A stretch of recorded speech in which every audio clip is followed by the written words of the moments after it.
Tere hommikust kõigile puiduenergia huvilistele. Biomass on üks olulisemaid Eesti taastuvaid ressursse, mida on võimalik rakendada mitmesugustes valdkondades, sealhulgas energeetikas. Metsatööstuses tekib paratamatult raidmeid, jääke ning kraavikallaste puhastamisel võsast biomassi, mida tõhusalt ja jätkusuutlikult on kasutatud kohalikes koostootmisjaamades ja katlamajades. Täna toodetakse valdava osa taastuvenergiast Eestis biomassist ja halgudega kodu kütmine on põhiliseks soojuse saamise viisiks kümnetele tuhandetele kodumajapidamistele.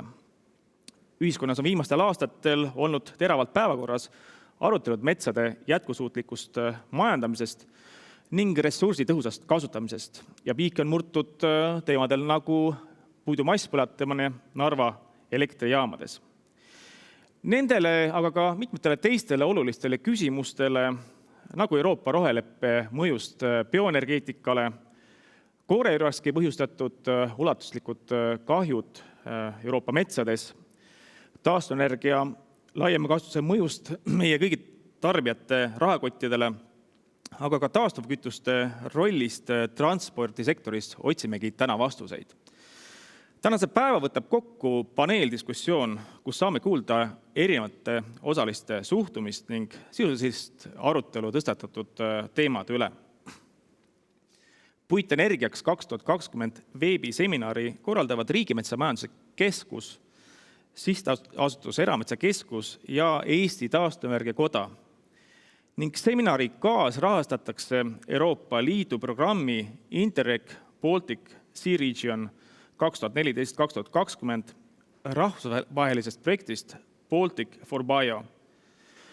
Projekt Baltic for Bio eesmärgiks on suurendada Läänemere-äärsete riikide puidukasutust taastuvenergia allikana. Projekt algas juba 3 aasta eest ja lõpeb järgmise aasta kevadel.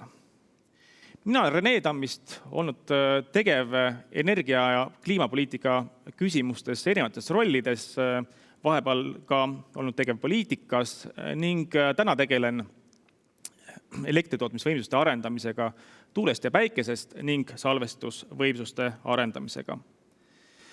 Tänane seminar on hübriidvormis kaldega virtuaalsele suunale ja minul on sellises rollis ürituse modereerimine esmakordne, nii et loodan, et andestate siis, kui see ei lähe kõige sujuvamalt, aga loodame parimat. Kui te soovite sotsiaalmeedias üritust kommenteerida, siis palun kasutage hashtagi puitenergiaks.